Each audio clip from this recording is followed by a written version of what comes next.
On this week's episode of the Superhero Show Show, we'll find out if those horn dogs from Riverdale can keep their gosh darn hands off each other, if Wolverine can keep his gosh darn claws off Captain America, and if Paul from Waiting for Doom can keep his gosh darn hands on his microphone, because we hate when guest panelists drop their gosh darn microphone.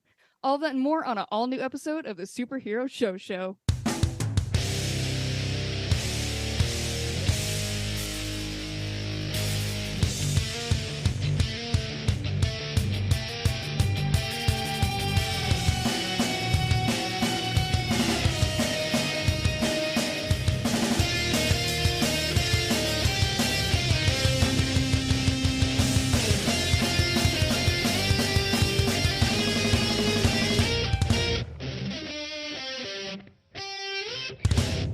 What's up, nerds? Welcome to the Superhero Show Show, the only show on the internet that reviews every single live-action television show based on a comic, as well as some of the animated ones. My name is Cassie, and I will be the host for this episode.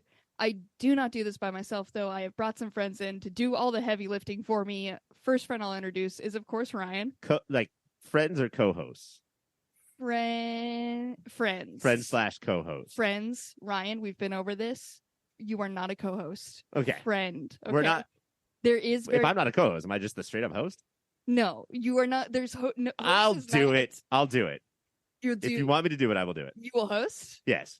You know what? We got to do it at least once a month. Ryan, take please don't. Please don't. I was just kidding. It's a joke. I'm just kidding. Move on. Okay. All right. We also have Mike. Mike, how's it going? Welcome to the Superhero Show Show. I grab it by the balls. I don't have to pussyfoot around. I'll just do it. Well, you only said about 2 words of it, and then you started like hype manning yourself. So I don't know. Sometimes you gotta hype man yourself. If nobody else will, you hype man yourself. Yeah, and I forgot the rest of the intro. I'm sorry. You're fucking garbage at this. Okay, guys, can we all agree that you guys are not hosts, not co-hosts? Yes, that's why you're the host. We're not hosts. We're not co-hosts. We're barely friends.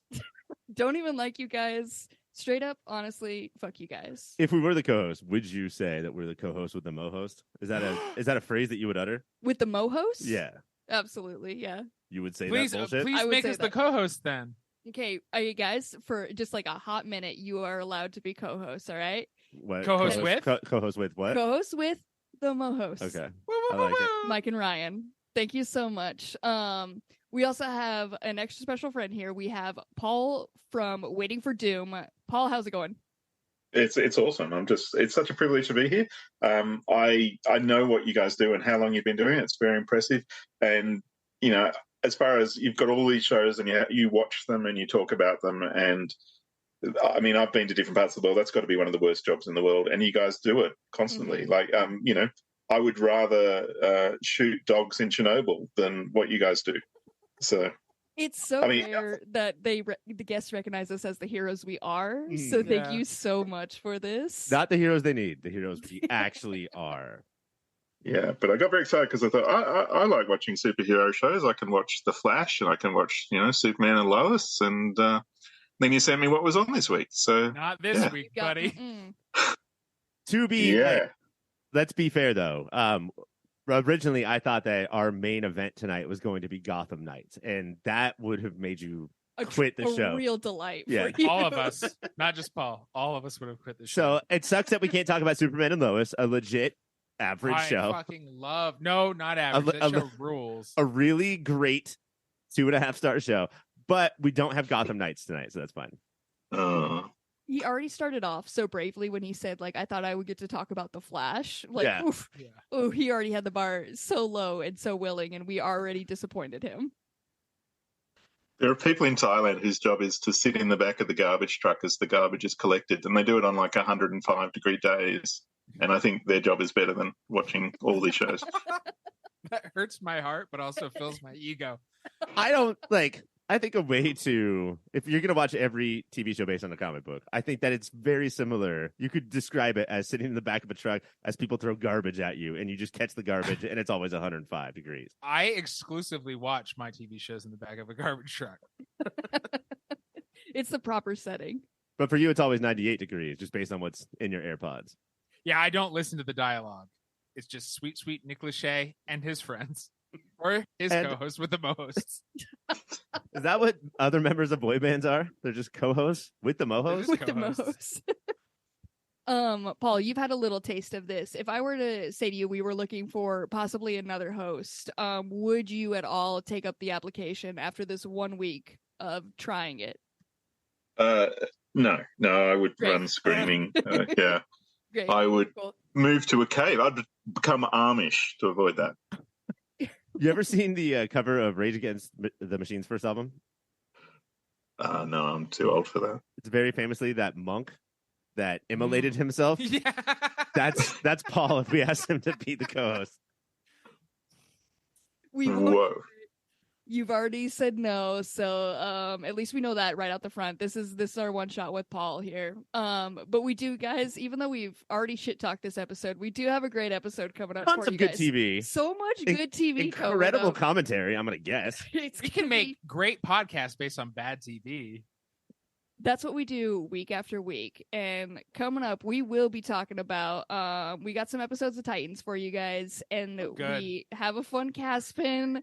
We're going to talk about X-Taz, but the main event, we will be talking about Riverdale. But before that, let's go to the bullpen. We're back for the bullpen. It's been a while since we've done a bullpen, and we have a fun one for you guys. We're going to play a little game that we love here. It's called Over Under. Under over? Does the order matter? Incredible start, folks. Such clear knowledge of how this works right from the get-go. It is over under. Over under? Yeah. What if it was under over? That's not alphabetical.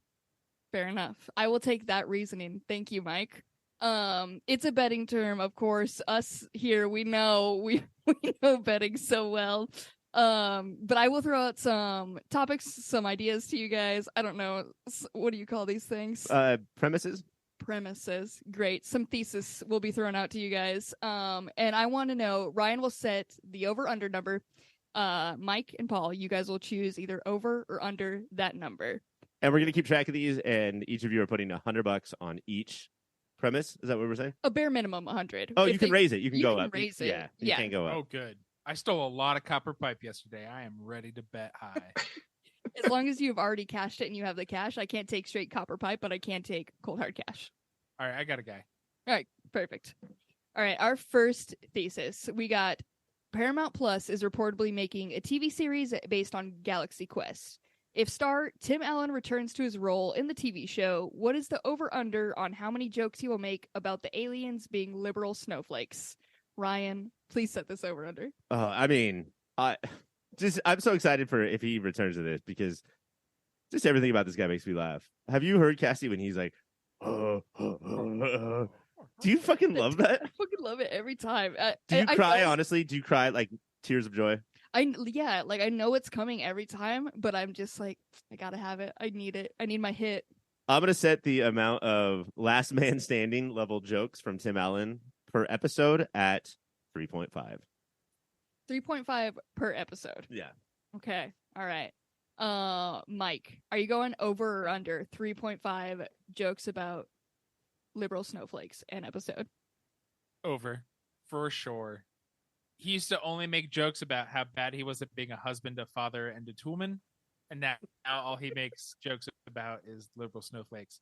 But if you respect Jill, I will watch. I was a Jill guy. Oh, okay. Is this creepy? What's Yes. Jill? Great. Jill's a mom. Don't mature woman. It's not creepy. Okay. All right. I'm not like bring back under Zach, being that little creepy? boy. Okay. Paul, please save us. Over or under 3.5. I can do higher or lower. It's one of my things on our show. So I'll go higher. Higher. So they're 3.5? Yeah, it feels low. Cassie. Never mind. That was one of my great bits. I mean, that's one of our bits. I said when I was on your show, I said that is your single greatest bit you've ever done in the history of your podcast. It's comedy gold. Yeah. Cassie, should we go over it again? He said 3.5. Should I do a higher or lower? And then he said higher, and then he said it in a higher pitch. Do you hear it? Like, did you get it? Oh, I shit. get it. I just got it, and I hate it now. That's fucking good. Extra points to Paul for that. All right, our next idea here for you guys. We got Paramount Plus is also moving forward with a TV show based on the Twilight series of books. Over under on the amount of times Caitlin is going to try and convince us that the show is based on a comic book. Ryan? Overall, so Paul, Caitlin is our fourth co-host with the Mo-host, who had to call in sick tonight. She's a big Twilight person, and yet we still do a podcast with her. Kind of to call her a person. So I'm gonna set this at 7. Like 7 times. I don't know. That's like, if you think about it honestly, I could have said 1 million. Yeah, good one, Ryan. But I think 7 is still a fucking lot. Now, what's the time period in this? Like, Forever. Like, Yeah. 7 times she will honestly try to convince us that this is based on a comic book. In perpetuities. So important to always get perpetuities.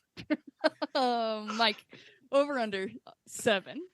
I am going to take the under because I think Caitlin is so cunning and so smart that she will never try to convince us that it's based on a comic book to watch it. She will just weave it in to whatever else we are talking about. Paul, before you do this, because you don't know Caitlin that well, I do currently live with her, and I would like to say just yesterday she brought it up to me twice. Not that it was based on a comic book, just that this is coming out and we should be watching it. Yeah.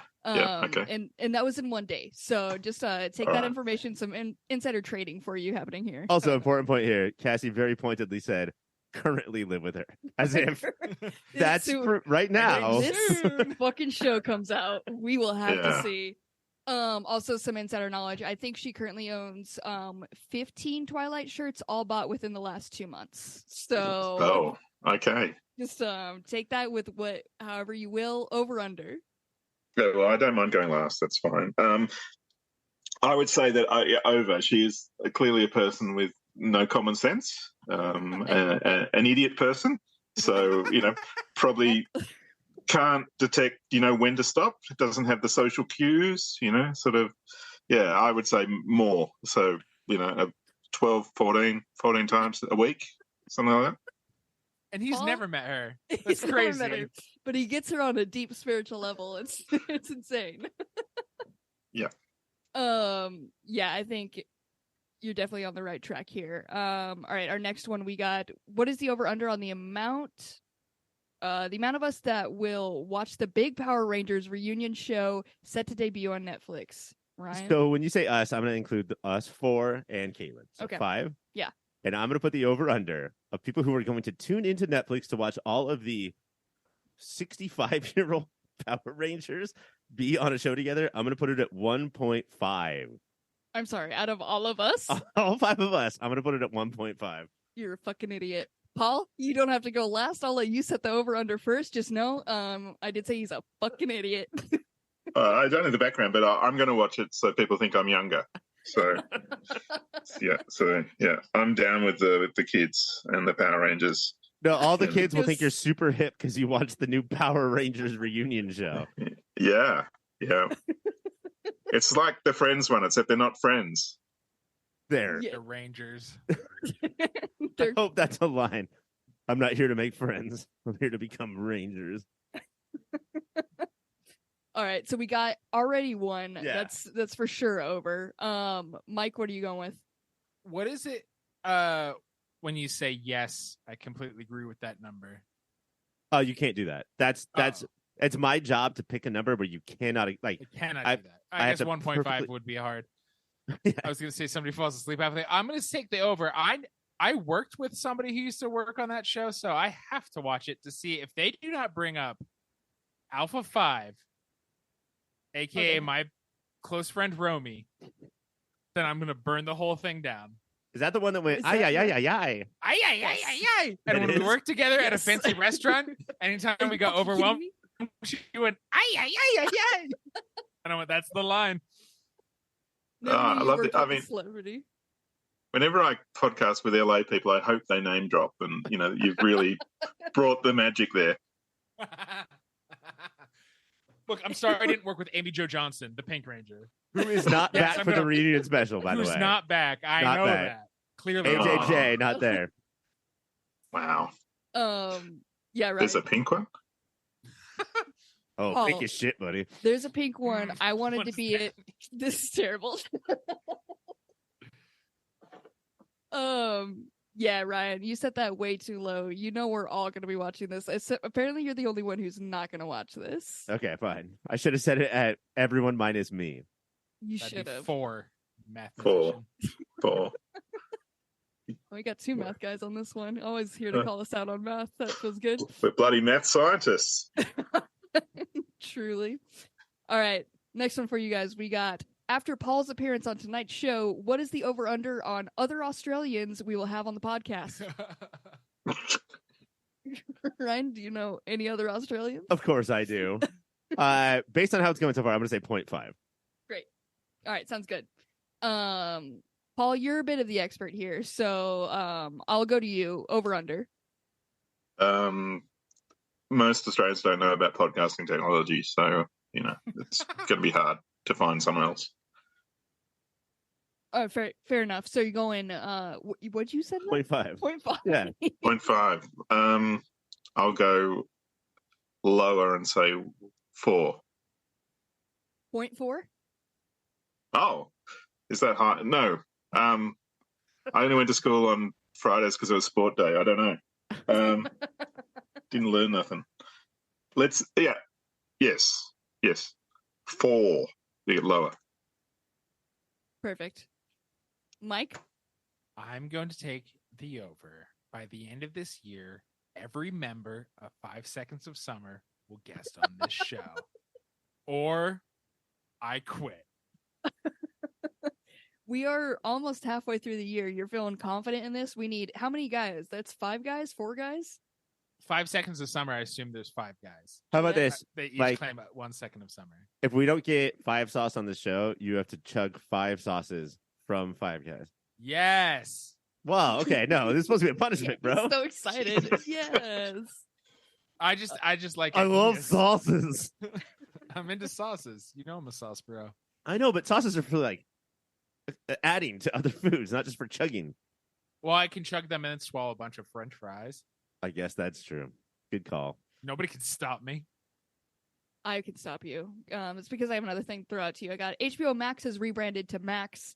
What is the over-under on amount of rebrands it will have before Superman Legacy comes out? Before I give the number, I have heard professionals say that this current ownership will not own the company by the time James Gunn's first movie comes out. And the new ownership could, in fact, cancel everything James Gunn has planned. Oh, man.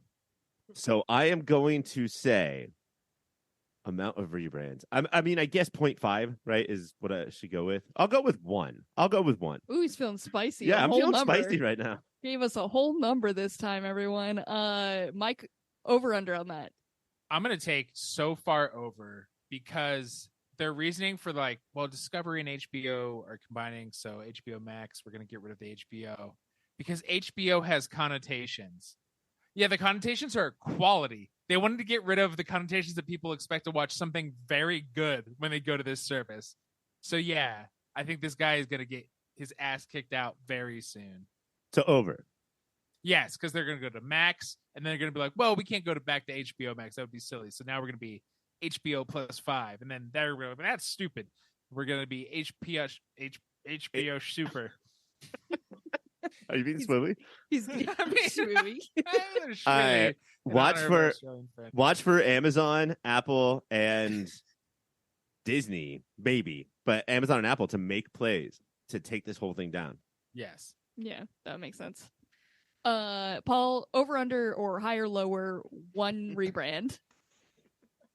Yeah, getting used to me. Who's taking? Where's the Max going? Are they selling the Max bit? Is someone buying that? No, they're just Discovery is coming onto the streaming, and they're dropping the HBO because it was so confusing. So what they're doing is, all right, it's too confusing. Let's confuse them one more fucking time, and therefore they'll be so confused they'll never know what hit them. Yeah, that sounds like a great way to spend the money redoing all the stationery and the stickers. They lost billions in stationery. That's where all the money is in TV, I believe. Yeah. Not understanding the question, I'm going to go lower, higher. No, less, over. No, under. What's the terminology here? Under. Lower. I'm going under. So. Oh, the Australians going down under? Got him. Got him to say it. Come on. Don't you dare. Don't you He will come fucking over dare. and punch you. All right, our last For one, the home guys. listeners who aren't in the studio right now, Paul is sharpening a machete and just staring That's a Mike knife. down. Dead in the eye. I didn't mean to lead him directly to another Australian reference. I apologize. Come on, Mike. I'm sorry. Shape up. All right, we have one Yeah. final one here. It's the most important one we'll discuss tonight. Maybe the most important thing we'll discuss this whole night. The second season of Sweet Tooth comes out next week. What is the over-under on the amount of times Mike brings up how much he is turned on by human/animal hybrids? Ryan? Cassie, this is going to be a big number. It's gotta be. You know Mike. Friends for a long time. Now, let's be fair. In Sweet Tooth, they're all children. So Mike's not into that. No. He likes older animal-human hybrids. And he will make sure that point is clear every time. He'll be like, hey, not these kids. Adult. Right. Anytime during these segments, Mike's like, T.O. Time out, T.O. I want to make sure that I'm not into children, but I love me an animal-human hybrid. I'm going to set Give me it. some crow's feet, if you know what I'm saying. Yes, we do. You want to see a You do. human with their feet are shaped like a crow. Their feet are like crow's feet. No, not even crow's feet.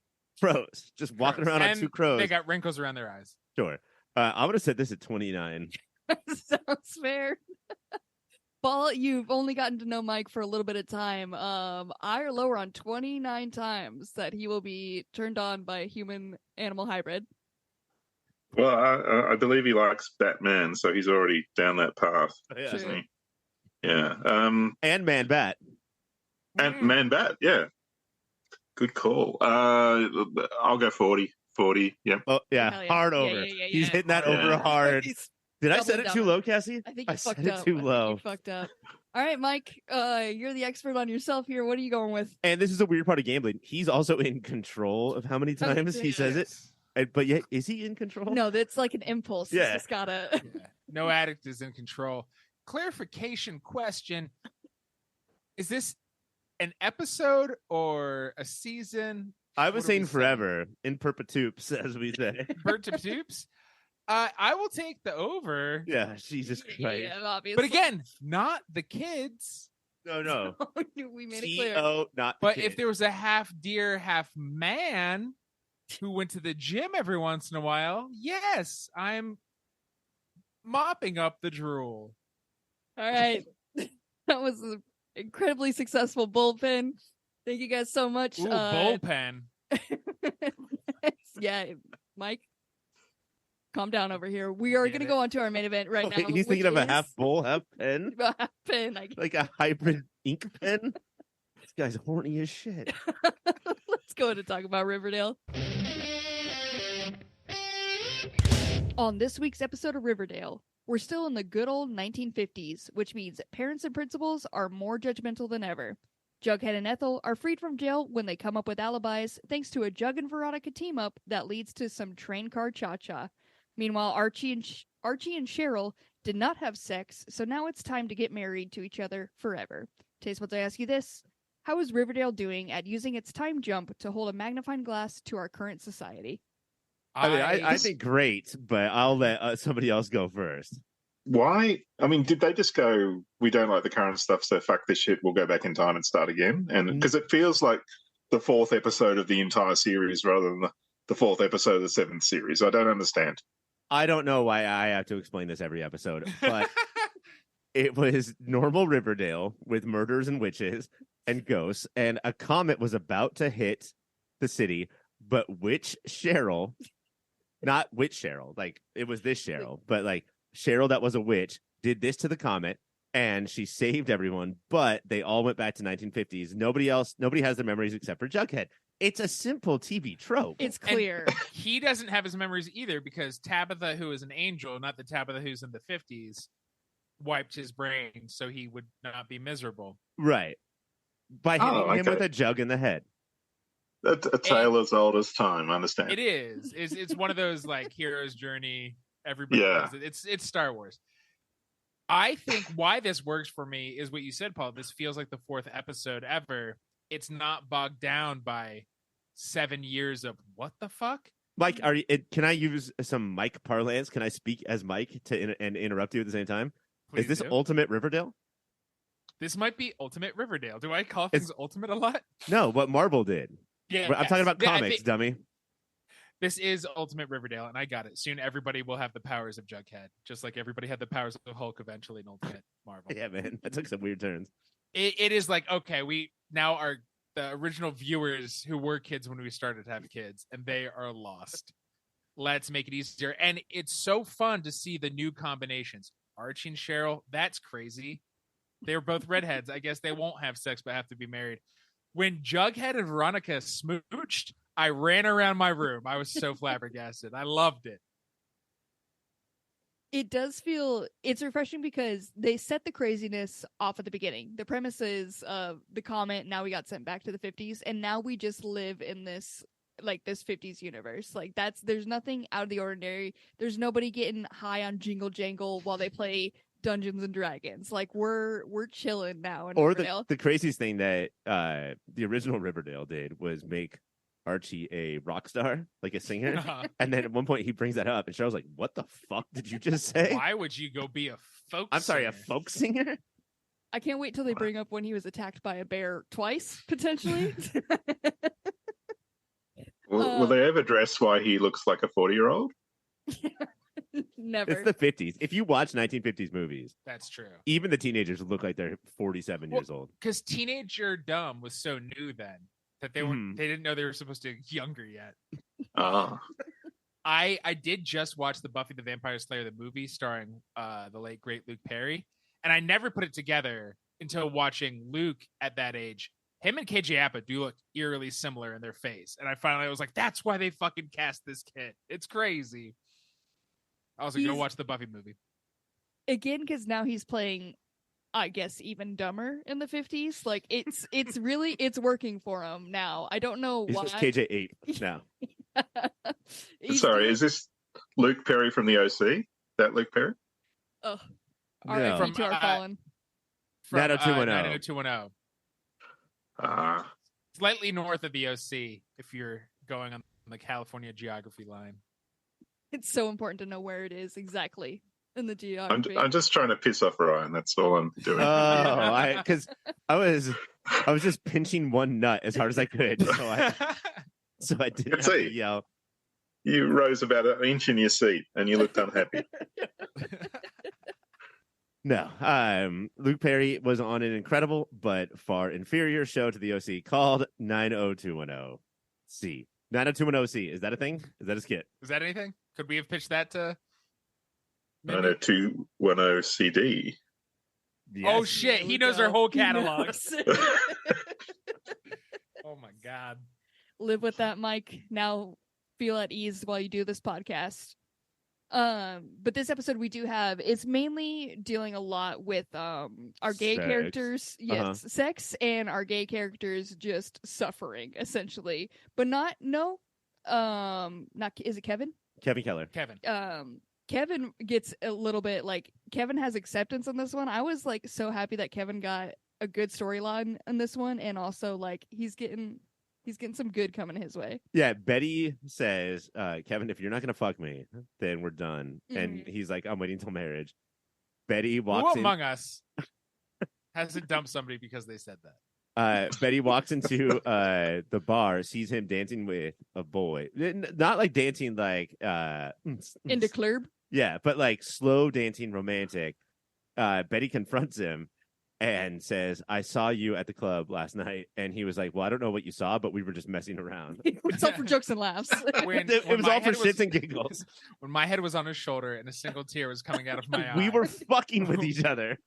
When he gently caressed my head and I felt at peace for once in my life. It was for fun. It was for jokes, everyone.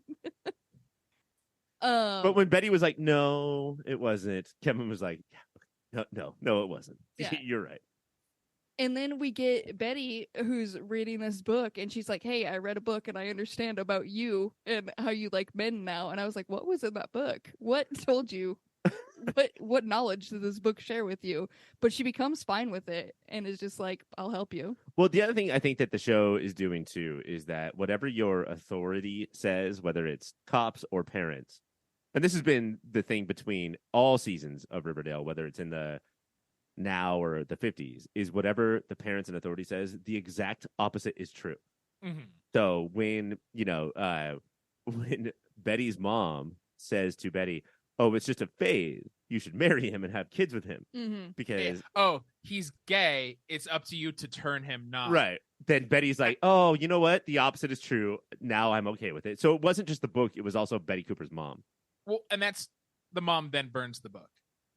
Yes. 1950s Riverdale is Florida now. It won't knowledge won't turn people gay, but it will help allies become better allies. And right. They do not want that. You got to shut that down. And that's what like Riverdale is doing good at it, because it was like the fact that they added burning the book onto it, like it was just this little quick thing, but they were like, "Yeah, fucking got this too, guys." That like checking it all off.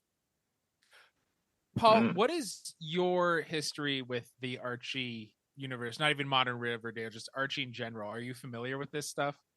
Yeah, I mean, I would have referred to them as shit Happy Days comics in my youth. But yeah, there's a lot of it, and I've never wanted to read them. But I am familiar with some of the recent attempts to modernize them in the comics, and I did watch like most of the first season of the show when nice. That was all that Netflix had back then. And yeah, it's. I mean, I appreciate it, but it doesn't have the cultural cachet with Australians. You know, it's very American, and it's very. Like I've never thought I'll read that comic because that's really going somewhere. That story. Well, I mean, when you're at the grocery store and you see Jughead's Diner Digest number 674, like, what? Am I going to understand this story? Yeah, no, I'm grabbing that and sticking it in my life straight away. That one. So yeah. How many burgers will he eat this time? Yeah, Jughead battle for the crown. That sort of thing. Well, I'm sorry we made you do such an insane jump from some episodes to the first season to now their final, but I'm glad you're here for this journey. Sorry, Ryan, why are they in the 50s? Because the writers said so. And I wish that I had better, commentary than that. But like the writers were like, "Fuck, another fucking season? Are you serious right now? Let's do this, I guess." It's because Bailey's Comet. I don't understand what's hard to understand. Bailey's Comet was coming right at Riverdale, which was different than Rivervale. Oh, sure, there was alternate universe. Why do we call it Bailey's instead of Haley's? But why do they call them Comets? Shouldn't they be like Bailey's Vomits? Yeah. Yeah. Where were the chipmunks? That's Chippendales. Sorry. Yes. Honestly, there probably was an episode somewhere in the catalog where there was fucking Chippendales. I don't put it past Riverdale. Are we talking Rescue Rangers or male strippers? Or both. Both. I would like to see those boys naked. Rescue Rangers stripping. And we know Mike absolutely would love that. Dude, I'm sick of them always wearing just jackets. Take those jackets off, boys. What is his deal? This guy. Mike, I'll start this. There was the Aussie band, the Veronicas, who were sued by Archie, and their punishment was to appear in the Archie comics. So it all comes back to Australia. So yeah, we're so mad at you, we're gonna put you in our comic. Mike, I'll throw this one to you. We had this whole bit with Cheryl and Archie Comics. Archie. Wow. Mr. Riverdale himself. Mr. Riverdale himself, but they are trying to force him to get married because they believe that they have done the dirty, so therefore to keep her honor, they must get married. But the process is very weird. There's compatibility. They thought that Archie was shooting dogs and Cheryl Noble, if you know what I mean. There is a clear, let's breeze by that thing I didn't understand. They take the compatibility test and they clearly compatibility test fail. is to prove are you being incestual. That's all. That's it. Like, okay, because they were Yeah. not compatible at all. well, you two have red hair, so you're probably part of the same family. And in my experience, every time I've tried to kiss a girl with red hair, it's like opposite magnets. Like our lips will not touch Mhm. because we're probably related. It's always your cousins and or moms. Yeah, I try to kiss my cousins and or my moms. But yeah, it was just like, are you from the same family? No, you're not. Cool, let's move forward with this. Okay, because I was like, wow, they failed that, and they're like, he said we flying red colors. It's fucking eugenics, isn't it? It Let's make the is. world red. That's Ryan. That would make you so fucking happy, wouldn't it? No, so grossed out. Yeah, you are a real self-hater.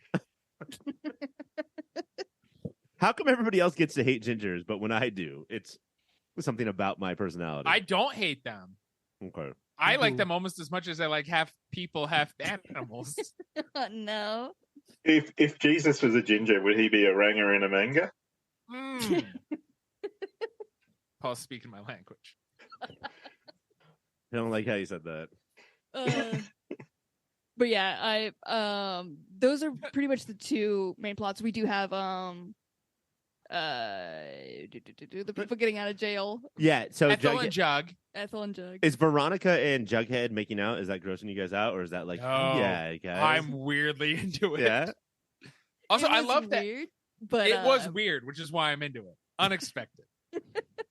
So what's weird? I mean, context. Give me the context. Is Jughead kind of asexual, or No, in the what's happening? comics he is asexual, but in the show, he wants to fuck a hamburger. That's what he wants. yeah. To do. in the show, these two kind of hate each other. They like put up with each other because the people they love each other, but they, in the modern times, do not like each other at all. And so it's very weird that in the 50s they're like, we're so different. Fuck right now in my fancy hotel. Jughead and Veronica in the show is a lot like me and Mike's wives, and that we love them. They live each other. What do we do? Put up with them, I guess. Wow. Yeah. Okay. No, No, but I like, was super into it. yeah, I liked it. but- It seems dangerous. But why are they in the 50s? So here's don't here's why I think they're in the 50s. Okay, because I think that ultimately the Are premise. you going of to the answer show- it every time I ask? He's gonna do. No, this is the real one. Yeah. Well, one, the comic book started in the 50s and it never got out of it, right? Like they were just driving jalopies around and wearing Letterman jackets and like throwing each other, oh, go out, football, touchdown pass for the entire run of the comic book. But I think ultimately the writers or something about the show realized that it was so much less about the teen romance and more about the relationships between parents and children. Mm. And they were, like in the 5th season, they like pushed them up to their 30s and 40s and realized that, oh, we lost the thing, because the fruit of the show was parents versus children. Right. And so we reset. If we're going to reset it, we can't reset it to season 1. So we'll reset it to the 50s, like the comic book was. But now we have that parents versus children thing instead of them going out on their own, which the show never cared about. And like 90% of the parents were dead in the last season. Like it's very fun seeing old actors, and not just the parents. Having Ethel back on, I love this actress. She was in Stranger Things, and then this. She's only in weird timepiece dramas, Mm-hmm. and she's great. She really gets the assignment, as the kids said 5 years ago. Daddy-o. But yeah, that's the answer. And also there was a comment, so they got sent back to the 50s. That is all the time we have to talk about Riverdale, though. I do have time to talk about a website. And Mike, I know you've had some time to think about. Are we doing moments of the week? I was nervous too, but we can do it. Ryan, what's your moment of the week? Oh, my moment of the week is that the Blossom family were army profiteers because they sold maple syrup to the army. Yes. I don't know how much they profited, but yeah, they sold so much syrup to the Not goddamn trustworthy. army. Mike, as our inside source, how much maple syrup does the army need? the Army runs just like America runs on Dunkin'. The U.S. Army runs on maple syrup, and so if you are selling that would get their boots sticky. Privates at a premium, you are a dirtbag. You might be a dirtbag. Mike, what's your moment of the week? I think it's about the 5th time Veronica longly says to Jughead, and then we can do this together? And he's still like, oh, wait, huh? I was just like, man, kiss the girl. Not to quote Sebastian the Crab. But you frequently do. Yeah, I that is often do. What's the problem? He is your I Martin held Luther back King the Jr. accent. Paul, I don't know if you know this. We have moments of the week. They're new to the main segment. Do you happen to have a moment that stood out to you while watching this episode? It was when Betty got in trouble with her mum, and her mum says, "I can make you," and Betty said, "No, you can't. I'm 35." And yeah, that was the best moment, I thought. Yeah, and good for her for having the sex book. Good on her. Before it was burned up. My moment of the week is Cheryl pulling up to turn down Archie on his proposal to run Wearing away. 9 pairs of sunglasses. Fucking all in red. Like, she showed up full character, all in red, ready to break his heart as if it was like a real thing. She was like, I'm not into you, but I will make this a full dramatic scene. And Is when the internet says serving cunt, is that what they mean? That's is what absolute- Cheryl did right yeah. there? that's yeah, if it would have been a little bit lower cut too, then it would have been full cunt, but she was the energy was cunt, absolutely. Is Archie's IQ lower than Forrest Gump's? Yes. Is he in a like? Is this a show about someone who is special? Just standing there like, she's gonna be here. I don't want her to be, but I hope she is. he And when like she's me? not, I want to go be a folk singer. Was that his dream in Yeah. this one? Yeah, great. Gotta love him. Riverdale's Wednesdays on the CW. That's it for that, potentially. But I do have a website idea. And by me, I mean Mike, of course, has a website idea. Mike, what's your big website idea? PregoFrogs.net. Look, the wizards we call the Supreme Court and numerous state Supreme Courts are crashing down on fertility rates. So one day, abortion drugs, the next day, pregnancy tests. So PregoFrogs.net is where you can go. You inject a frog with piss, and it lets you know if you're pregnant or not. inject. Where did they inject it? Didn't Right say. into its back and its eye. It does not matter. Frogs are like gremlins. Treat them like they're not really alive. Hey, Mike, if I take this pill, could I be like Fangs and be like instantly be able to count? That's goddamn 400, 500 eggs right there. I don't know what pill you're talking about, but yes, if you inject any frog with any piss, I can count to you 400 can or 500 count to 400 immediately. to 500 million immediately. This is I'm glad we probably will need this. Are you supplying the frogs? Are you gonna ship them out, or you're just giving out the info? And there's It- no it piss is- pill. This is injection only. You're not making a piss pill. You Do gotta you- be able to do make a you piss wanna- pill. gotta make a Mikey. piss pill. It's 2023. You can make a piss pill. You guys want to pee into tiny little capsules and click I them don't. together? I want your You website to do it. What is the send I point? want me- your lab to shove the You- piss in a capsule. Send, and then what happens with the capsule? Give it to the frog. No. You Have send them eat me it on your up. piss in an envelope. Oh wait, hold on. I have an idea. Do the capsule. Draw a fly on it. Frog will just be like, He's Eat it got right He's up. gotta go right Look, for it. you guys are being fucking ridiculous. There is no capsule. You send me your piss in a No manila cap? envelope. No cap on God. Send me your piss. And then I .com. inject it into a frog anywhere, normally right in its eye. And then that frog goes, pregnant, not pregnant, should have an abortion, should never get married. It turns into a magic 8-ball. Not enough information. Please return later. He's trying. And then I say, please send me more piss.com. I feel like this is a ploy for Mike to get his favorite. yeah, he's really trying I'm to escape. Going to be drowning in piss. Water piss. .com. Water. All right, Mike. Unfortunately, I will help you make this website. a Good. huge I don't know how to make a success. website. Is there a wholesome You're- website company? You got to that can help focus me? on how the piss is coming to you. So you got your hands full. So I'm gonna send you to cybershot.net.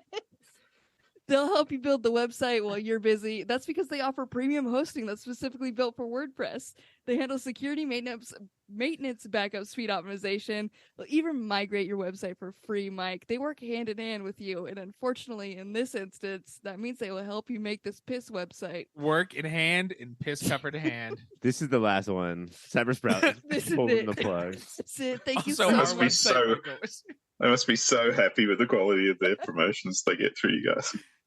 They asked for it.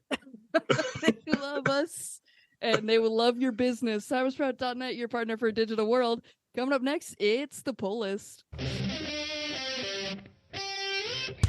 On season 4, episode 8 of Titans, we learn that the secret of Call's folly is the brainwashing music played throughout the town. Dick and Corey have to fight off this brainwashing, save Rachel, and destroy the radio station to escape.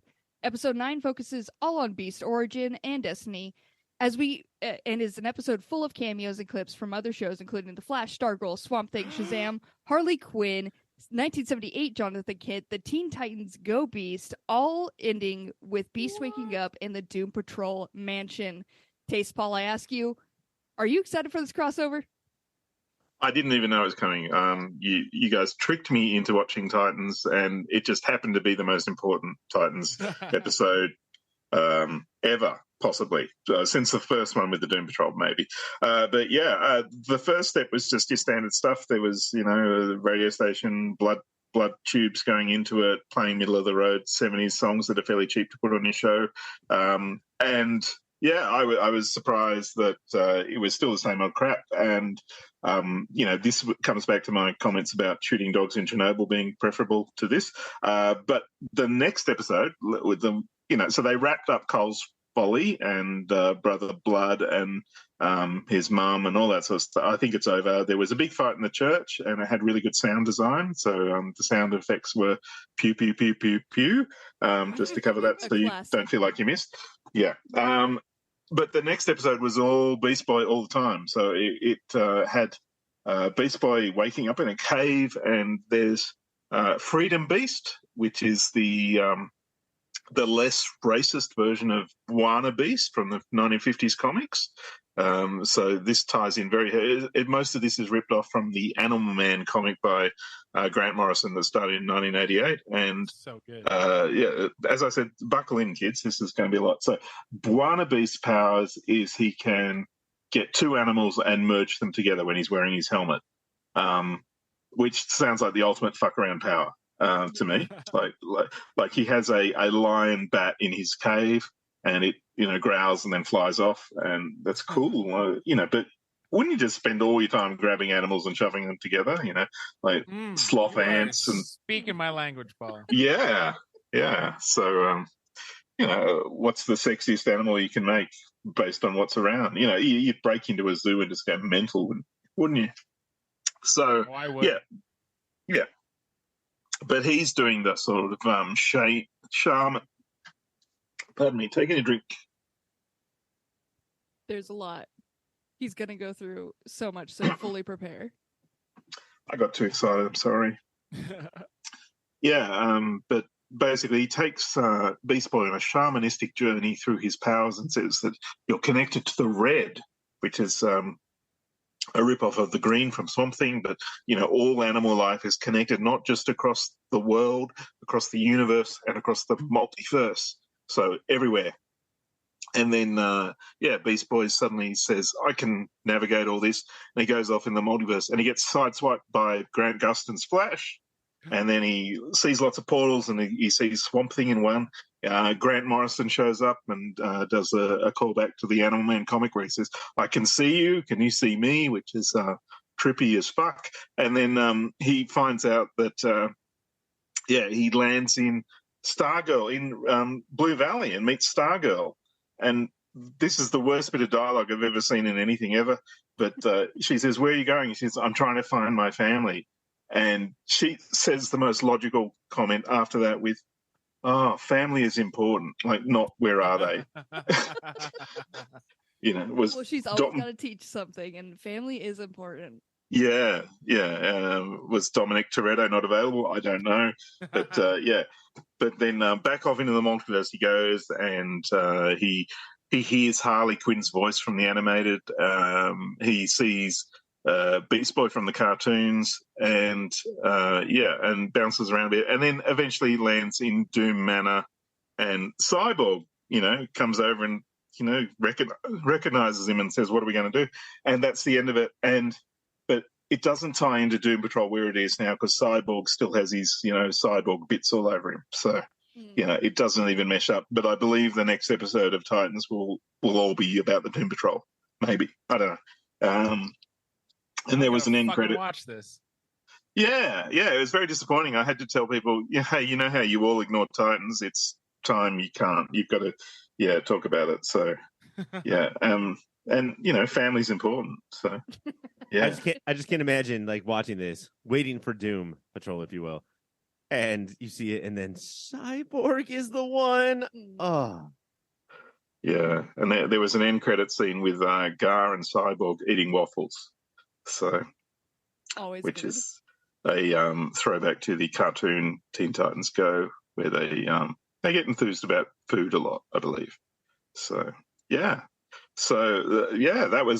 was a whole lot, and it was all written by Jeff Johns, and it was just an orgy of tying up and linking things, and we heard bits from the Batman animated, the Batman TV show, the 1966 one that you guys never did a show about because you're lazy. So Called out. Yeah. So it was a lot, and thank you for tricking me into watching it. I was in the right place at the right time to be not blindsided for once. So should Teen Titans Go be like in the running for replacing X-Taz? So good. Teen Titans Go, at least to the movies, rules. Yeah. That movie does rip. Yeah. Well, there's a lot of it. If you're trying to catch up with it, it'll keep you going for a while. So, have you, what's your life expectancy? Have you covered that? Oh, we're all very healthy. Yeah. You're younger than me. I'll give you that. Yeah. I'm drinking greens right now. Athletic greens? Athletic greens. AG is what they call them now. Teen Titans Go freaks me out because it's funny on purpose, whereas X-Taz is funny accidentally in a different way. Yeah.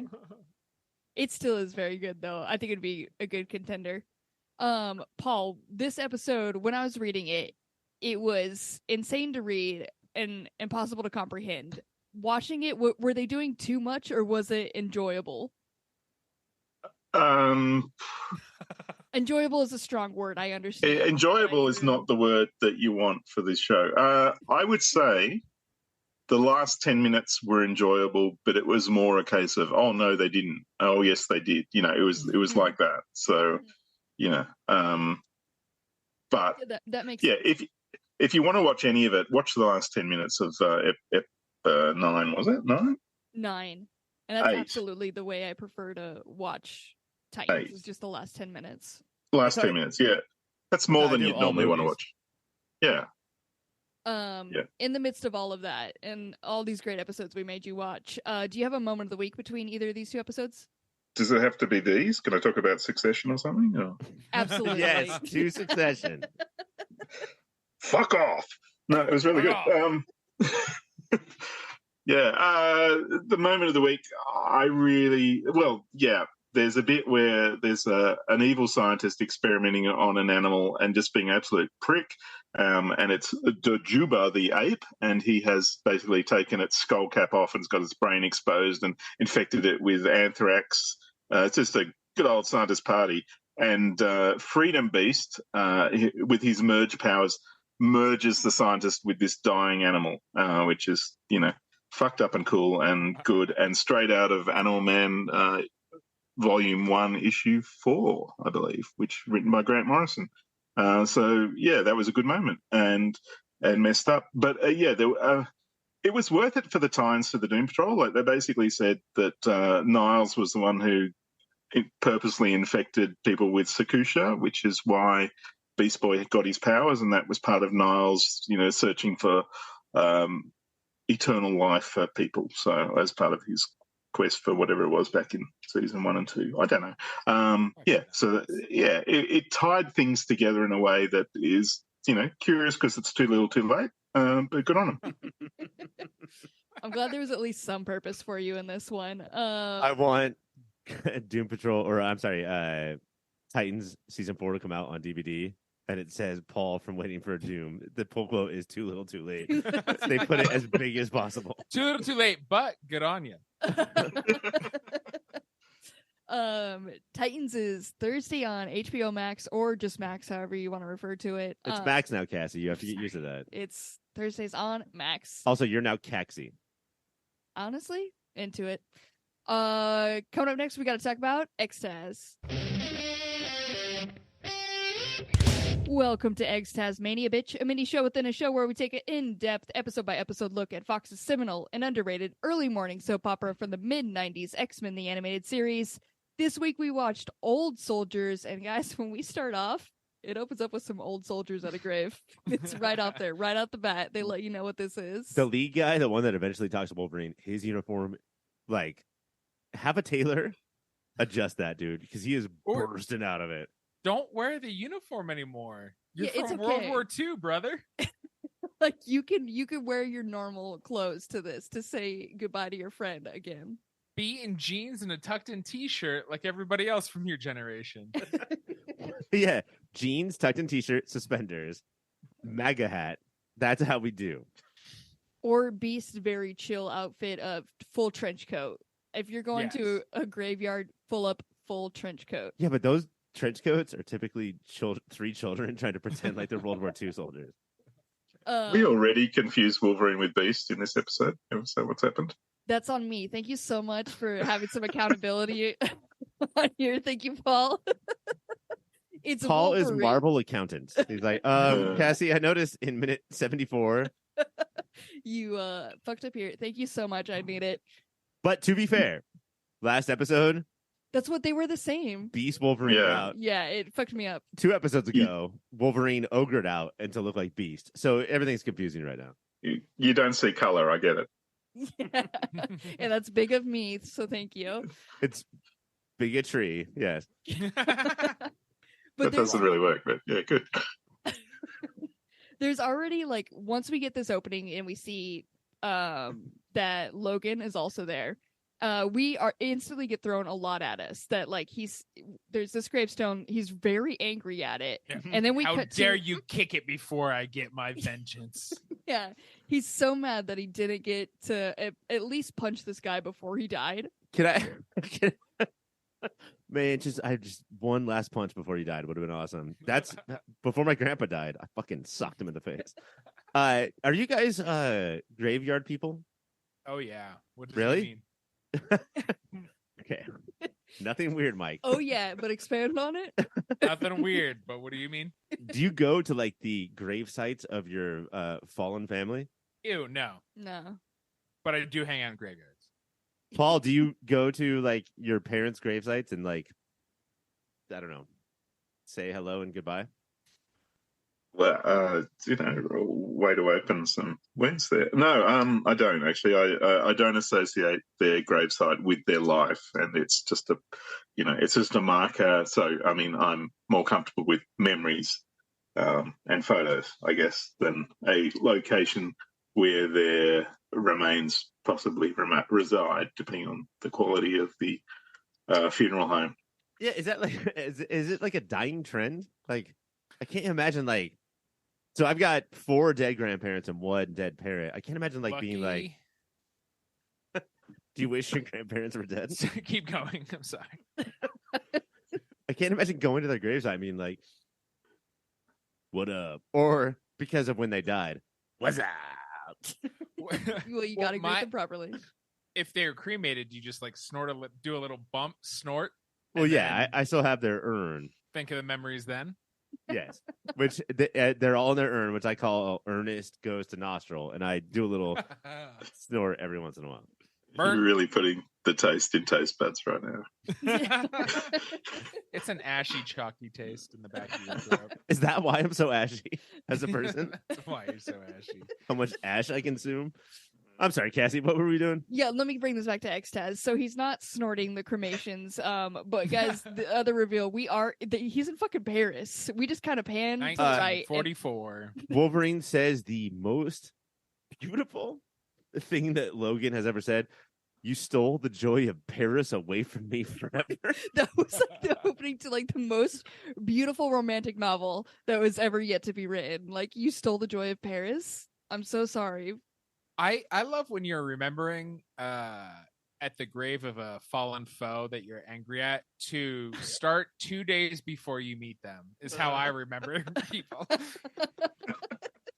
Yeah, we start to get into it. We get a flashback, and it is wartime. There's Nazis out there, but Logan's out here in just all black outfit on some undercover mission. I will say though, thanks to Wolverine's aging, they didn't have to spend money on CGI, like trying to de-age him. Yeah, that That which was is good. nice. Yeah. Wait, I've just got a question. How come they're in the 1940s? Well, there's a comet. Oh, so Cheryl Vereen comes out and says, I'm a witch. I'm going to blast this comet. I'm going to blast Bailey's vomit. And that's how we ended up there, where he is on this mission. He almost gets caught by some Nazis, but plays it off as a bird. So Yeah, I love that a rock falls from a roof, so they just start shooting the roof. Mm-hmm, as and then you they do. see a bird. They are doing my favorite thing. Where they speak a different language. So what we'll have them do is speak English, and every fifth word will be a random German word. Yeah. So they'll be like, what's this bird? Achtung. What? Baby. What are you saying? Come down and Guten Tag. I'll get you, Wolverine, and Auf Wiedersehen. Good night. I'm German, yes. Like, there's no thought put into these Nazis. Are like, hello, come down from there. German sausage. It's like Christoph Waltz is right here.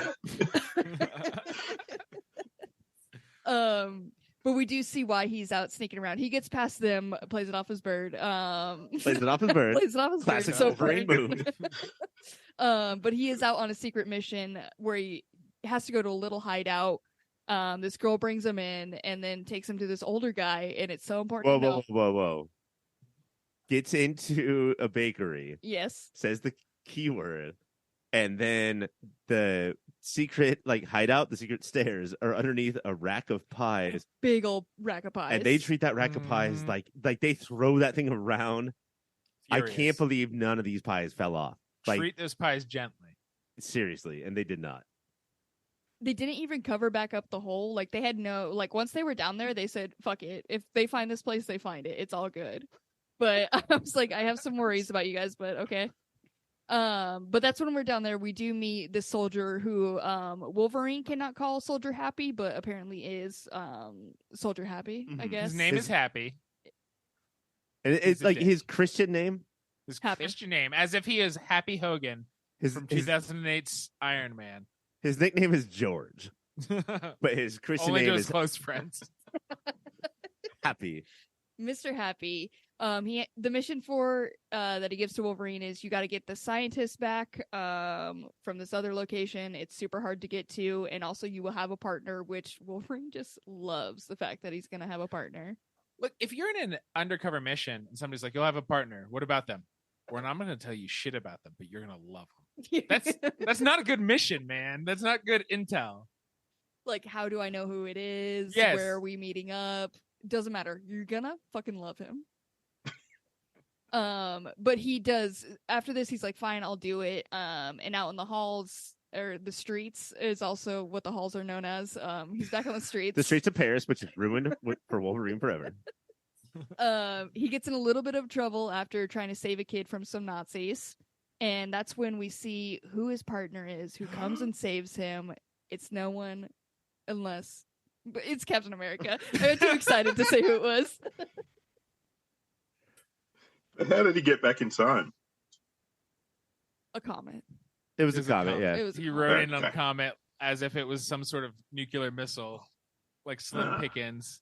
Am I too used to Chris Evans, or am I too used to what he means to me? Is Captain America a little nasally nerd in this show? It's like, well, come on, Wolverine, let's go do a mission.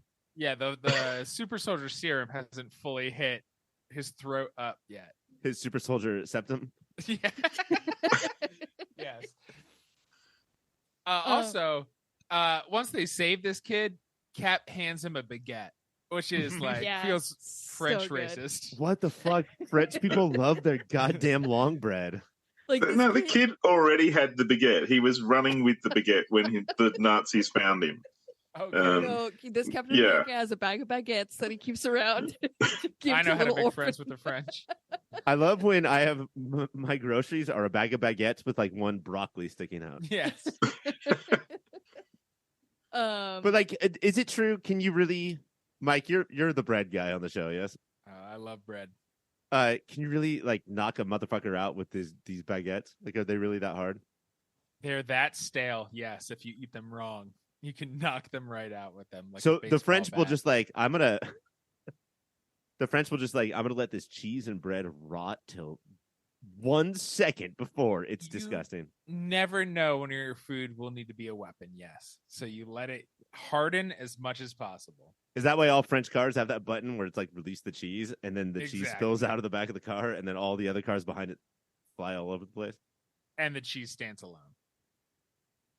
Speaking of gadgets like cheese falling out of cars, when we get on this mission, Mr. Spangly, Captain America, does team up with All Black Wolverine, and they get to the base and they have to climb this giant wall. And what does Wolverine have to climb this wall for no reason? That's explained to us. He does have multiple pairs of claws. I didn't know that he didn't know he had claws at this point. Yeah. Because he has bone claws, right? At this point? Right. And what He he should have should have said is bone claws. bone claws is ready. Shit. But instead he uses these metal claws that he's surprised to pull out of his back pocket. Mhm. And he's like, I could get used to these. Mhm. Well, buddy, good thing you said that. You absolutely will have a chance. And has a spare pair for Cap. Of And course. then, but here's, I think, what the most important scene of the show is. Hey, Captain America, you're dressed like a moron. And this conversation, I think, is really important. Oh, because Cap says his uniform is a symbol of pride and hope. And can you kind of feel in Cap's voice that he has given this speech 17,000 Yeah, he's so sick of times? people telling him he looks like an idiot on an espionage mission. And then Wolverine in very X-Men 2000 says, wouldn't catch me in something like that. He's got to. Of course he does.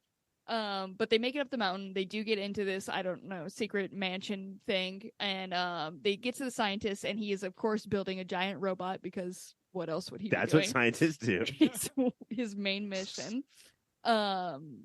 And they start to try to get him away. They're like, hey, come with us. And the scientist is like, no, I absolutely can't. And as right as he was going to tell him why, Logan just knocks him out with like some nerve thing. Yeah, just like, oh, hold on, real quick. Beep.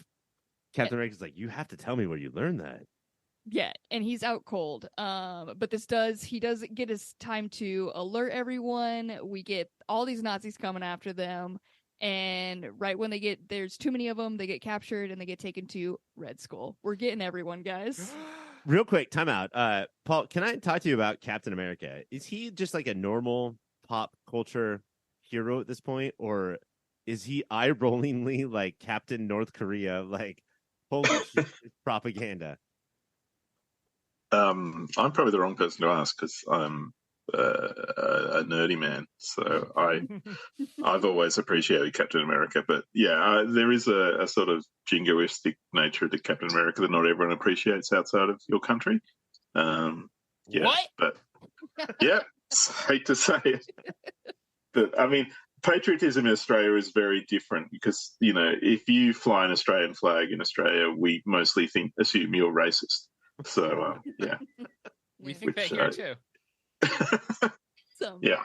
But what's crazy about Captain America, and I think, Paul, we've talked about this on our various conversations about how Captain America to the left feels like our guy, and to the right feels like their guy. Which is so strange. Mm-hmm. Yeah. So it's a tightrope that the people who don't read the comics will never know what he's actually doing. In this episode, though, he makes it clear his stance is against Nazis. Anti-Nazi. That feels like a very clear side in That is America, our Cassie. guy, I right? feel like that's left, That's right? very That's what he politically says. bold. I mean, that's He really said- limiting his fan base. He said, in this one, guys, no Nazi robots. They do get in a battle with this robot, but luckily it is. Hey, this robot, hey, the writer of this cartoon, what are you, just playing Wolfenstein 3D? Am I right, Cassie? I'm so glad you got in there. We're able to make that comment. I'm proud of you. Have you logged a bunch of hours playing Wolfenstein 3D? Absolutely. Yeah. 100%. But Cap does take this robot down, and it's real easy. He's just got to throw his shield right through the middle of it. It's the one thing that was going to take this robot down, and of course it was the shield. It was team effort. Wolverine opened that robot's chest plate. Don't just put it on. I'm a True. Cap guy here, but come on, fucking show Logan some Did you guys- respect. Did you guys notice that on this robot there was the Ghostbusters no symbols on his shoulders, but with nothing behind the cross out? It's He's just an against existentialist. everything. It just I hate all things are stupid to me, and I'm a robot with a hand with a machine gun. That's fucking scary. It is scary, and it does do a lot of damage to the building because his little guns, when they were shooting off, start to bring down the building. Mhm. Of course, as it does. So they have to escape. Logan saves Captain America from almost dying, even though I don't think he would have died because it's Captain America, but it's a very dramatic moment. And then at that point, I don't know. I think they just get out. I've lost my place on this. Okay, so Cassie They- was on her phone during this part of the episode, They end up on a plane, on the wings of a plane. Oh yeah. which And then I they- thought was going to lead to Captain America's icicleism, Yes. right? Same. He was going to And- be turned to water ice. But instead, delicious chocolate lemon water ice. But instead, they land in a hay cart and go, ha ha ha ha ha, credits. Yeah. They fall off the plane. They do roll down the hill in the hay cart a little bit. Yeah, they have a roll in the head. Sure. It's they have to. And this is where we see that he has met these people because the other troops meet up with them and they're like, "Hey, successful mission." And Wolverine is furious that they would consider this a successful mission. Right. They're like, "Hey, we took out a base, we took out a giant robot. This sounds good." And he's like, "Absolutely not. It was a failure. How dare you guys?" And that's how he knew his good friends from the graveyard. And that's our That can- episode. Completely ruined Paris for him, that moment of failure. Because they said we won. He could Do you- never go back to Paris. Do you guys remember Rick from Casablanca? What if somebody was even more Rick than Rick could ever think? That's Wolverine. Oh wait, no, it's not the end of the episode. That's No, when we 'cause go to the present. We forgot with the daughter. Yeah. Oh, yeah. The How daughter is of the she s- still alive? Don't. How did they question get it. back to the present? A comet Comets. again? It kind of reversed back into A it. reverse comment. That's where you throw a comet right into space. A Temok is a reverse comet. Oh Exactly. yeah. But she does come up as Logan is like, "I hate this motherfucker," and she's like, "Hey, what's up? It's me, the daughter. Let me explain to you. He was actually a hero. He was working for us the whole time. He took down the Nazis from the inside. So suck on that." And Logan instantly change of heart. He's like, they're like, "Hey, should we go get some baguettes?" And he's like, "Yeah, I got one thing I Let's need go to do get first." 1 million baguettes. Let's get into a fucking baguette challenge in France, eating challenge. How many baguettes can you eat? But he was like, just before that, hold on, let me go do something. And I swear to God, he reached for his pants like I thought he was going to take a hot shit or a hot piss right on that grave. But no, he Still just hate your dad. I just want to make my bodily fluids clear that I fucking hate your dad. So he does piss on it, but then in a weird move, he does carve Hero into the gravestone, which everybody's just chill with. Or he pissed so hard. Yes, it's Pressure Wolverine wash? piss. And that is now our episode, which means it's now time to go to the awards. Ryan, I'm going to start with you with most 90s thing. This was a hard one because it took place in the 40s. Yep. Yeah. But How did they get? Go ahead. I just said, how did they get? But don't worry. I should have. You knew what was. Yeah. You knew what he was going to say. Mine was most 90s thing is like adding claws to everything. Like Wolverine's like, I've got claws, you want claws? And Cap's like, You've got claws. I want claws. Claws, claws, claws. And then they sing a song about claws. They just became buddies. Yeah. Yeah. Mike, what do you got for most 90s thing? It has to be we're all Vega here. It's adding claws to everything. I completely agree with Ryan. Wow. I didn't know claws were so 90s. Paul, Did you never play Street Fighter 2? True that. Jason plus Wolverine equals Vega. Paul, do we got a clean sweep here? Do you also have claws for most 90s thing? I'm disadvantaged because I have never ever watched an episode of X-Taz before this one. So Wow. yeah. I'm old. I pretend to be young, but I'm old. I would say the most 90s thing about it was the opening titles, because it was like, let's do a short video on OCD and show it to people, and that's what it was. It was, movement and color and things coming out and posing, and people doing explodey stuff, and it just was relentless. And that was the most 90s thing for me. And I'm happy to accept that as a winner.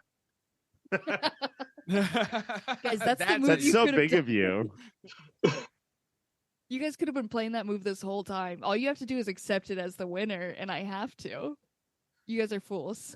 For most 90s thing, I do have the Germans or the Nazis, and it is because of how they talked, and it is just the insane accent. But they do throw in just a little sprinkling of a couple words that Cassie, Nazis are a 1940s thing and a 2020s thing. Yeah. Not a 90s thing. Sorry. I will go with claws though, because both of you guys had that, but Ryan, you said it first, so I'm gonna give you claws. Sorry. Fucking gave me the wrong answer, Ryan. Next time send them claws. The Santa Claus. Can I take a quick timeout? Paul, being such a big Doom Patrol fan, which Yes. is a rich wheelchair man leading a group of misfits and freaks with powers, how do you feel about Yep. the X-Men, which is about a rich wheelchair-laden man leading a bunch of misfits and freaks with powers? Doom Patrol 4 months earlier, bitch. Yeah. Fair.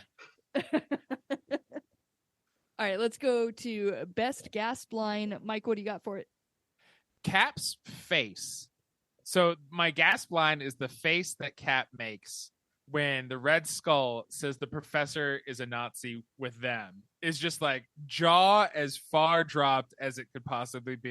Is the jaw dropped farther than when Wolverine's like, hey, I got your shield. I'll get your shield. And he starts swinging around. Yeah. And he does it. And then it cuts to Cap like all pinned up. And Cap's like, for like 7 seconds. Yeah. Cap's They face is like, love making Captain America flabbergasted. they love any opportunity to not draw more cells.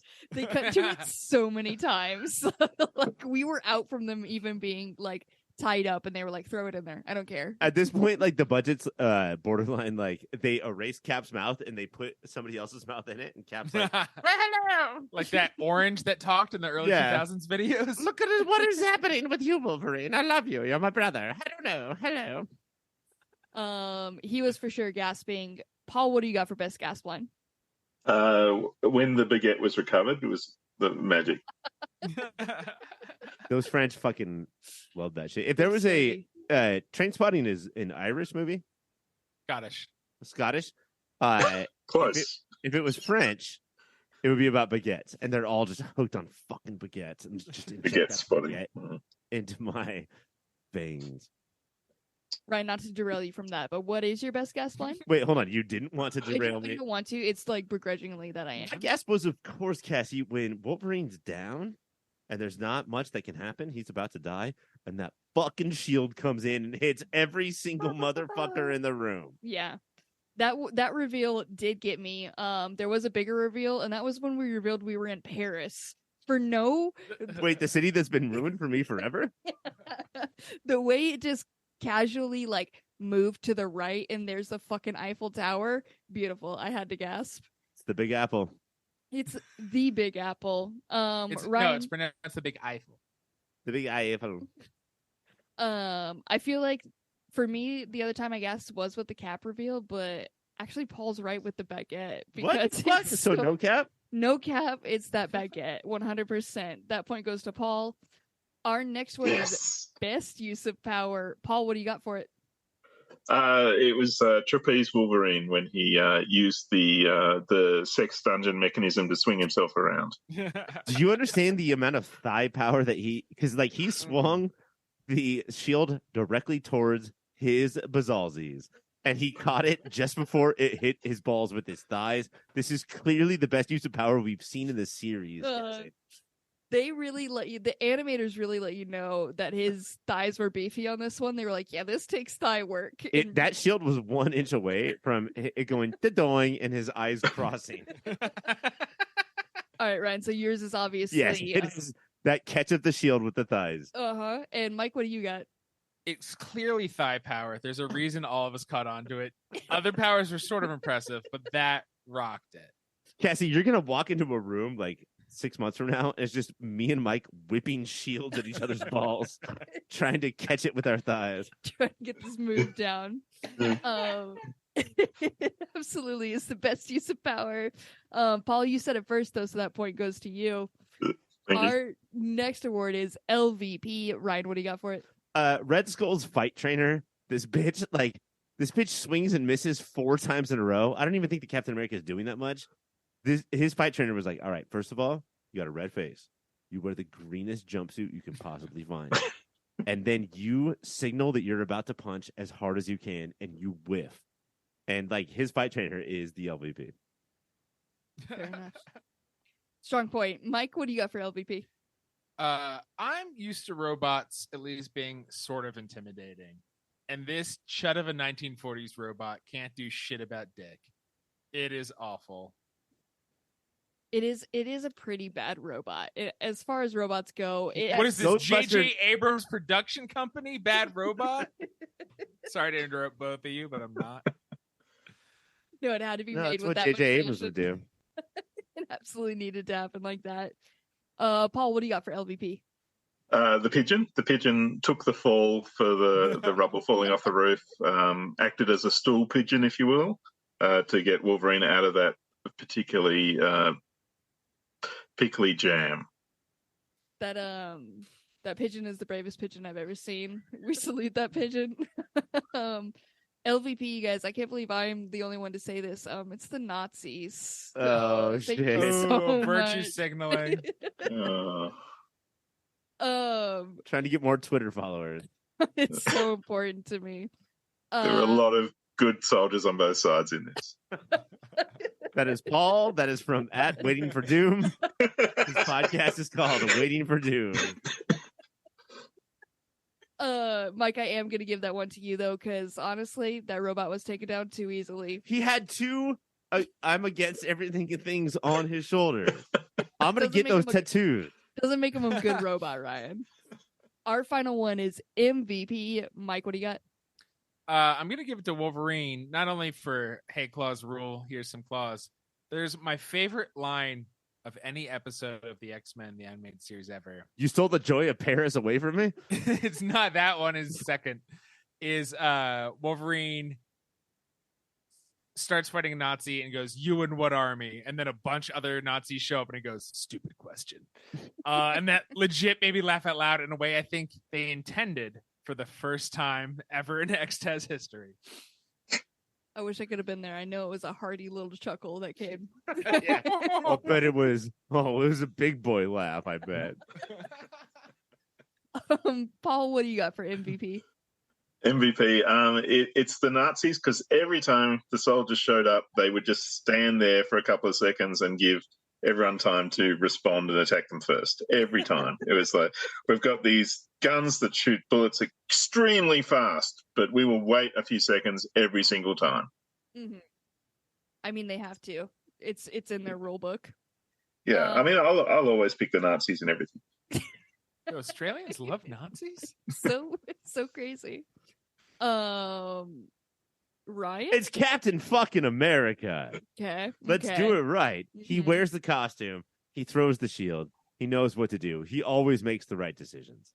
Okay, well, the strong pitch, passionate pitch out of you, but also have you considered that it was the scientist for making a robot that big and that easy to take out? Nazi scientist. No, he was a triple agent? Yeah. triple double agent over there. He was one of the good guys. He's a hero, if you don't remember by the end of the episode. He was really woke. Yeah. It's still Captain America. All right, I guess. Because I'm afraid of how much you'll cry, we'll give that one to you, Ryan. And also we don't get Captain America ever, so it's got to be Captain America. That leaves the points at the end of this with me with none. Mike, you got 1, and Ryan, you and Paul tied with 2. You guys are both the winners this time. Yeah. As it was meant to be. That is the Do end I- of the. Do I cash this at the counter or? Oh, did you already got the check that we sent to you? Those are tickets. You get to exchange your ticket. tickets for Tootsie Rolls. Tickets for baguettes? But like fresh Tootsie Rolls. They're good Tootsie Rolls. Oh, hot off the bakery. Yeah. That is the end of this episode though, you guys, which means it's time for the outro. Mike, can you please tell me about some websites? Well, of course, you should go to popfilter.co. It's Poor where Mike. everything Wait, that was this they Mike? make. This is my real voice. You Oh, wanted wow. to meet Mike for the first time, yeah? It's so brave of you to release the real voice. You just dropped your accent completely. It's weird. I know. Popfilter.co is He's where from you can go. Denver, so this is the Denver accent. This is the Denverite accent. I'm finally not talking like I'm from Philadelphia. But that's where you can go to get everything we make. Throw a little /Amazon on there, popfilter.co/Amazon. Bookmark that, and it helps us when you shop from the most evil company alive. And then, of course, patreon.com/yourpopfilter. Pick a tier, and then get all kinds of extra cool shit. Love those websites. Those are great ones. Also cybersprout.net. Never forget that one. Never forget. R911. cybersprout.net. Love you guys. Ryan, we have another show on the network. Can you please tell us about that one? Yeah, of course. It's a movie of the year. Right now we're going through 2002. So How did you get to 2002? Random, I think. Is a No, comment. Mike, you picked it, right? It's a comment. I flew there on a comment. Ryan, never answer it. It's always comment. Why is it? I'm so sorry, guys. But how does he always know to just fucking say it so quick? He's good. I thought that he was actually interested in what I was saying. No, never. It's like being married twice over. The reason we got to 2002 is because Mike is the host and because it had 2 Steven Spielberg movies and Lord of the Rings movie all in the same year. So please download, listen to, and subscribe and rate Movie of the Year. And also Unnatural 20s, a show that we miss dearly. It hasn't existed in years, right? Is it more than Probably. 1 year? Maybe. Math's hard. Yeah. How old's the kid? Just track how old the kid is. Hey guys, just for podcasting here yet. referencing, like when you're on a podcast, if I ask a question, answer it. Don't Comment. just sit there Comment. silently. Oh, comment again. Okay, it was fine. Great. No, instead of comment. How about that? Can we do that? I cherish your wit. Paul, you're on a podcast. Go ahead and tell the people about it. My wit is made to be cherished. I do a podcast called Waiting for Doom. It's about the Doom Patrol. We talk about everything Doom Patrol, not just the TV show, but also the comics and things. But yeah, just the comics and the TV show, really. I don't think there are any other things. And I also do a podcast called DC OCD, which is about every single DC event, and we rate them and make fun of them. And I do a show called Dial F for Flanger, which is where I talk about whatever I want. And I use my nickname Flanger to do that. So That's the one that I was on, right? What is that? Yeah, that was the one. Yeah. So it'll take anyone, that show. Paul's good. I wish he didn't turn down our application to be a 4th host. It's devastating. Social media, Mike, you know I gotta turn that over to you. At your pop filter. Oh, I don't know who this on man is. Instagram and at Twitter. Hey, Mike, real quick, could you get your microphone over to somebody who is a sponge, but also a pirate? It's the same voice. It's the voice he was doing. I don't know. At your That's pop fine. filter. No, it's great. It's deeper. That's where the sponge comes in. On Twitter, because it's deep in the ocean. Yeah. Roy Kent. Roy can Gotta get a growl in there. Paul, I believe you also got some social media. You could throw it out now if you would like as well. Yeah, I'm still on Twitter under reading_HIX, but who knows? Who knows how long that'll last? It was People just are just embarrassing. not excited about Twitter anymore. I know. Just What cause. happened? If only there was Should one leave root soon. cause that we could identify. Anyway, We also got an email, contact@popfilter.co. Go ahead and send us your emails, your questions, your comments. That's where you would send them. Next week, you guys, sadly, Paul will not be with us, but we do have a big episode because we're going to check back in on the Max Smash Gotham Knights. It's getting so many numbers, guys. It's so popular on what we call Max. Why? With who? Yeah, like it's got to be people are putting it on for their dogs. Like I don't know what's happening. This is insane. This is my promise to you and to the listeners. I will try to find a true Gotham Knights fan to guest with us on next week's show because I am flabbergasted. Oh, that would be awesome to talk to them. Like, what is it? Well, we have one. Caitlin loves it. Caitlin doesn't mind it. Caitlin's down, but she's also loves Twilight, so that's that.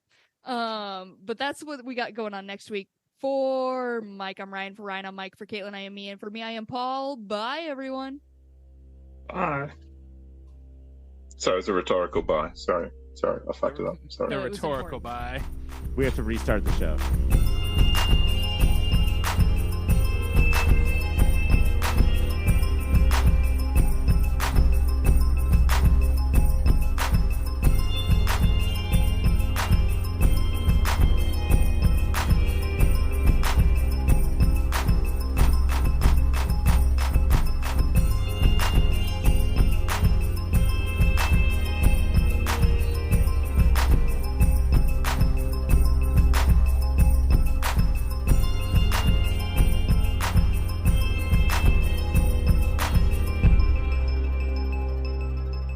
Okay, so we're going to try a segment that we have not tried in a long time.